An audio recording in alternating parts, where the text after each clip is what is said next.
고요한 시간, 잠시 세상의 소음에서 벗어나 영혼의 양식이 되는 이야기에 귀 기울여 주시는 여러분을 환영합니다.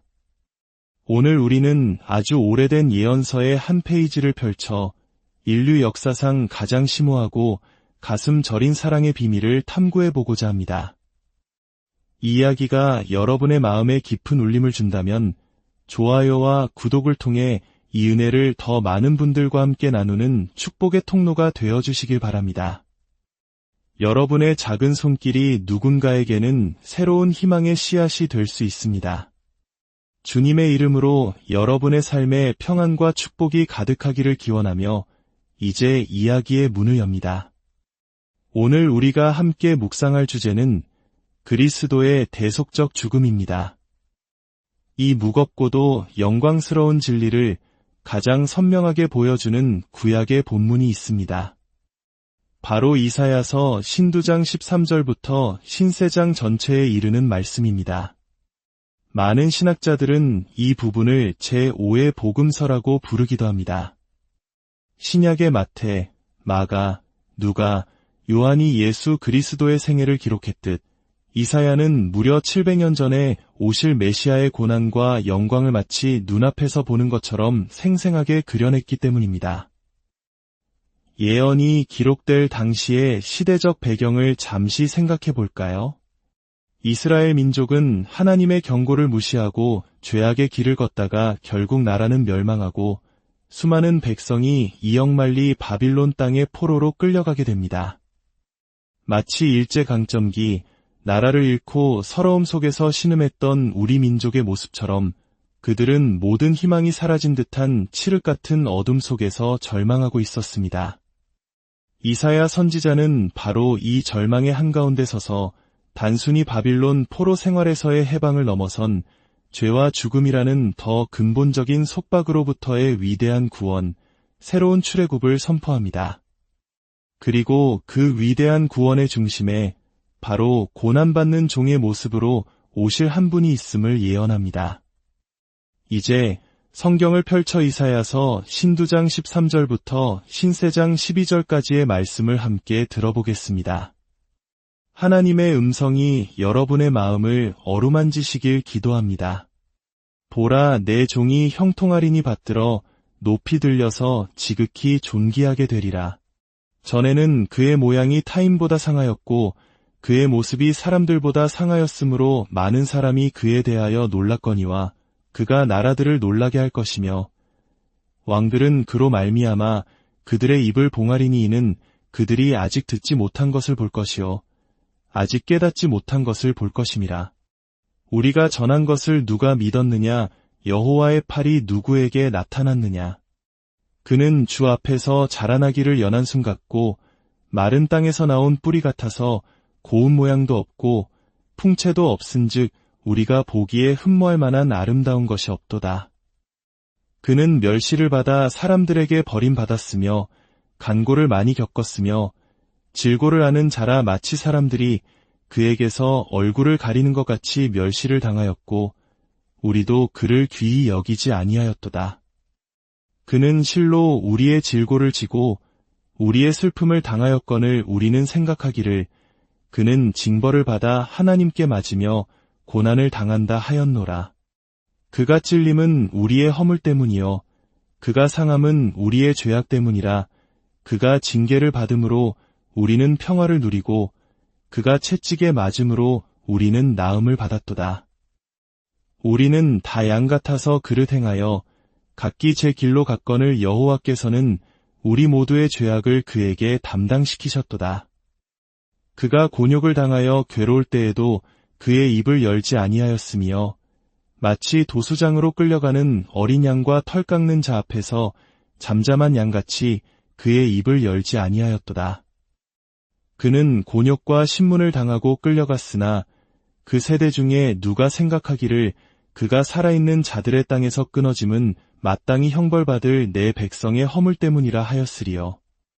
그는 강포를 행하지 아니하였고 그의 입에 거짓이 없었으나 그의 무덤이 악인들과 함께 있었으며 그가 죽은 후에 부자와 함께 있었도다. 여호와께서 그에게 상함을 받게 하시기를 원하사 질고를 당하게 하셨은즉 그의 영혼을 속건제물로 드리기에 이르면 그가 씨를 보게 되며 그의 날은 길 것이요 또 그의 손으로 여호와께서 기뻐하시는 뜻을 성취하리로다. 그가 자기 영혼에 수고한 것을 보고 만족하게 여길 것이라. 나의 의로운 종이 자기 지식으로 많은 사람을 의롭게 하며 또 그들의 죄악을 친히 담당하리라. 그러므로 내가 그에게 존귀한 자와 함께 몫을 받게 하며 강한 자와 함께 탈취한 것을 나누게 하리니 이는 그가 자기 영혼을 버려 사망에 이르게 하며 범죄자 중 하나로 헤아림을 받았음이니라. 그러나 그가 많은 사람의 죄를 담당하며 범죄자를 위하여 기도하였느니라. 아멘. 이 말씀은 하나의 거대한 테피스트리, 즉 정교하게 짜인 그림 융단과도 같습니다. 우리는 지금부터 이 융단에 수놓아진 메시아의 모습을 한 올 한 올 따라가 보려 합니다. 이 노래는 놀라운 역설로 시작합니다. 하나님의 종이 지극히 존귀하게 될 것이라는 영광의 선포로 시작하지만 그 영광에 이르는 길은 우리가 상상하는 방식과는 정반대입니다. 그의 모습은 너무나 처참하게 망가져서 차마 사람의 형상이라고 보기 어려울 정도이며 그를 보는 모든 이들이 경악할 것이라고 말합니다. 이는 죄로 인해 일그러진 하나님의 형상을 회복시키실 그분이 스스로 가장 처참하게 일그러지는 길을 택하실 것임을 암시합니다. 너무나 망가져서 저 사람이 과연 메시아인가? 라는 질문을 넘어 저 모습이 과연 인간인가? 라는 탄식이 나올 정도의 고통을 겪으실 것이라는 뜻입니다. 그런데 더 놀라운 역설은 이렇게 상하고 멸시받는 그가 오히려 많은 민족을 정결하게 하고 세상의 왕들이 그 앞에서 입을 다물게 될 것이라는 예언입니다. 여기서 정결하게 한다는 표현은 구약의 제사에서 피를 뿌려 죄를 씻는 의식을 떠올리게 합니다. 즉, 가장 비참한 모습의 그 종이 온 세상을 죄에서 깨끗하게 하는 제사장의 역할을 감당하게 될 것이라는 이중적인 그림이 펼쳐지는 것입니다. 이사야는 이어서 그 종이 겪을 구체적인 수모를 묘사합니다. 그는 마른 땅에서 나온 뿔이 같다고 말합니다. 생명력이라고는 찾아볼 수 없는 메마르고 척박한 땅에서 힘겹게 돋아난 연약한 뿌리처럼 그의 시작은 초라하기 그지없을 것이라는 의미입니다. 실제로 예수님은 화려한 왕궁이 아닌 다윗 왕가의 혈통이 거의 끊어지다시피 한 가난한 목수의 아들로 말구유에서 태어나셨습니다. 그에게는 사람들의 시선을 사로잡을 만한 외적인 아름다움이나 이염이 없었습니다. 그래서 사람들은 그를 멸시하고 거부했습니다. 그는 슬픔의 사람, 질고를 아는 자로 불렸습니다. 여러분, 혹시 억울하게 명예를 잃거나 사람들로부터 경멸의 눈초리를 받아본 경험이 있으십니까? 그 고통이 얼마나 뼈아픈지 우리는 조금이나마 짐작할 수 있습니다. 예수님은 바로 그 모든 인간적인 모욕과 거절을 평생에 걸쳐 온몸으로 겪으셨습니다. 그리고 마침내 이사야는 이 모든 고난의 핵심, 그 이유를 밝힙니다. 바로 이 노래의 심장부인 4절에서 6절입니다. 그는 실로 우리의 질고를 지고 우리의 슬픔을 당하였거늘. 사람들은 그가 끔찍한 고통을 당하는 것을 보며 하나님께 벌을 받나 보다라고 생각했지만 진실은 정반대였습니다. 그의 고통은 자신의 죄 때문이 아니었습니다. 바로 우리의 질고, 우리의 슬픔, 우리의 허물, 우리의 죄악 때문이었습니다. 여기서 우리는 복음의 위대한 진리, 대속의 4가지 기둥을 발견하게 됩니다. 첫째는 전가, 즉 위대한 교환입니다. 우리가 마땅히 받아야 할 죄의 형벌과 저주가 죄 없으신 예수님께로 옮겨졌고 반대로 예수님이 평생에 걸쳐 이루신 완전한 의로움과 순종이 우리에게로 옮겨졌습니다. 그래서 우리는 하나님 앞에 설 때 마치 우리가 예수님처럼 의로운 존재로 여김을 받게 되는 것입니다. 이것이 얼마나 놀라운 은혜입니까?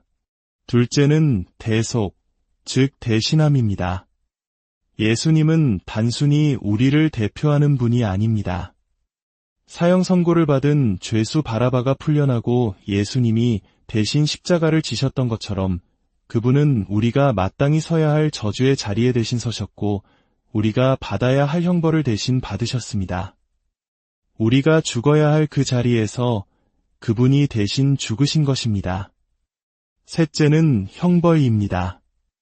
예수님의 죽음은 단순한 순교가 아니었습니다.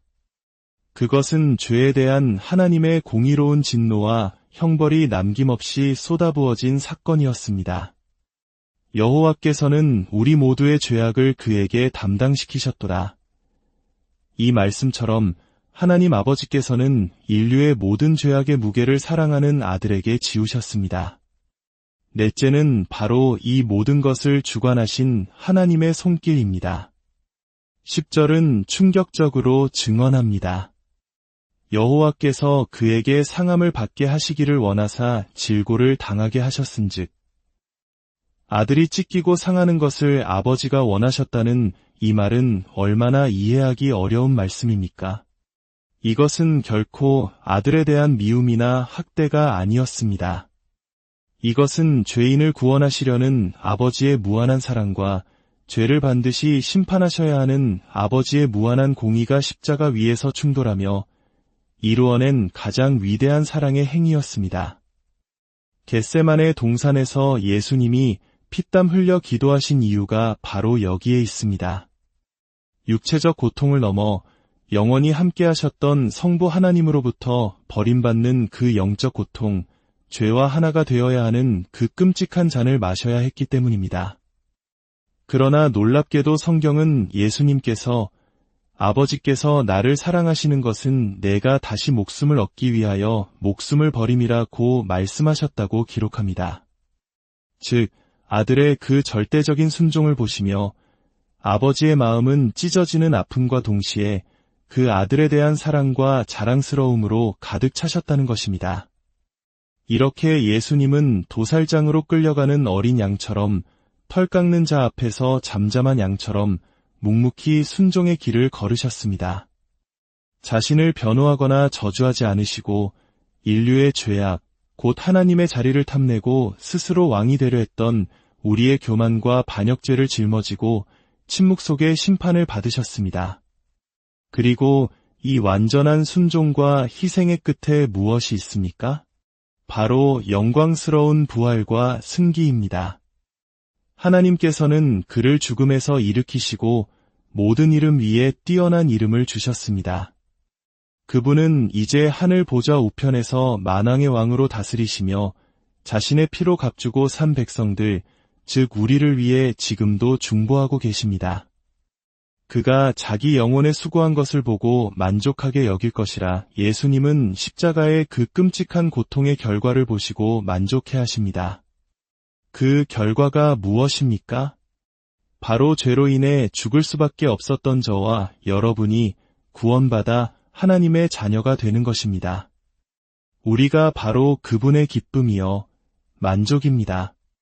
오래전 에디오피아에서 온 한 고위 관리가 예루살렘 순례를 마치고 돌아가는 길이었습니다. 그는 마차 안에서 바로 오늘 우리가 읽은 이사야 신세장 말씀을 소리내어 읽고 있었습니다. 하지만 그 뜻을 도무지 알 수가 없었습니다. 그때 성령의 인도로 다가온 빌립이라는 전도자가 묻습니다. 읽는 것을 깨닫느냐? 그는 대답합니다. 지도해주는 사람이 없으니 어찌 깨달을 수 있으리요. 그리고 빌립은 이사야 신세장의 고난받는 종이 바로 예수 그리스도이심을 설명해 주었고 그 관리는 그 자리에서 예수님을 구주로 영접하고 세례를 받았습니다. 오늘 이 이야기는 바로 저와 여러분을 위한 이야기입니다. 이사야가 예언했던 고난받는 종, 십자가에서 우리의 모든 죄를 대신 짊어지고 죽으신 그 예수 그리스도를 여러분의 구원자여, 삶의 주인으로 믿고 의지하고 계십니까? 이미 그분을 믿는 성도님들께는 또 다른 질문을 드리고 싶습니다. 이대한 선교사 허드슨 테일러는 이렇게 말했습니다.